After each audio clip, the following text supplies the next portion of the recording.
play. I think practice has been like it's been each week. These guys have come and uh, brought their lunch pail and been working. We got a good opponent coming in here on Saturday. Defensively, they've done a great job. Really, you look at the first game, gave us points. Outside of that, these guys have played some really good defense, so we got a challenge in front of us. And obviously practicing in the elements again today. We talked the last couple of weeks about how you're going to have to probably play in this at some point. Do you think this weekend might be the time you have to do it? Yeah, we'll take it if it is. We practice in it, we enjoy it.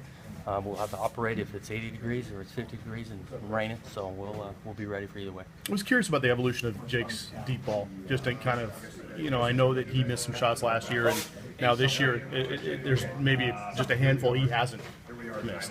What's been the evolution of that, and what's made him so good at being able to do that now?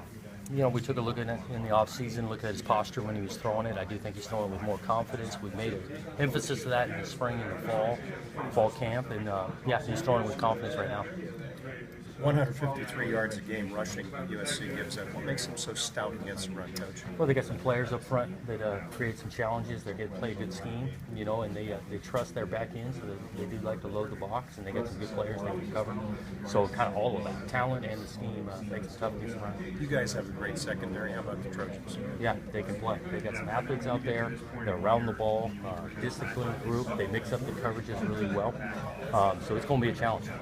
Dante was saying he'd been joking this season that you guys were never going to call that trick play, that pass with them. Yeah, we've been working it for a while.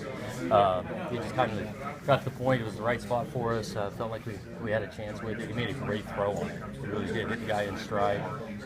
And we kind of like that. We worked some trick plays, maybe hold on to him for a couple of weeks, so we feel like guys are really confident with it. And we called it. When you guys are working on those and drawing those up, how do you decide which receiver is going to throw it? I mean, how are you testing those guys' arms, or like what's the? Yeah, we look at their arms for sure, and some of it's the decision making. So that's why we practice it multiple times, because sometimes the guy's not open, and so are they going to force it and throw it? Dante's been a good decision maker with the ball. Got a good arm. We got some other wideouts who can throw, but on that particular play, he was the best one.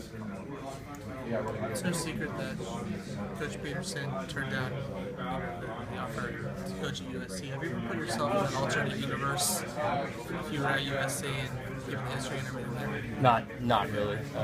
Grew up in Southern California. Grew up a Trojan fan when I was in junior high and whatnot. Great tradition in that place, but haven't put much stock into it.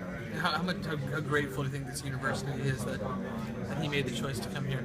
Oh, I think they're grateful right now. No question. Yeah. Joe, I mean,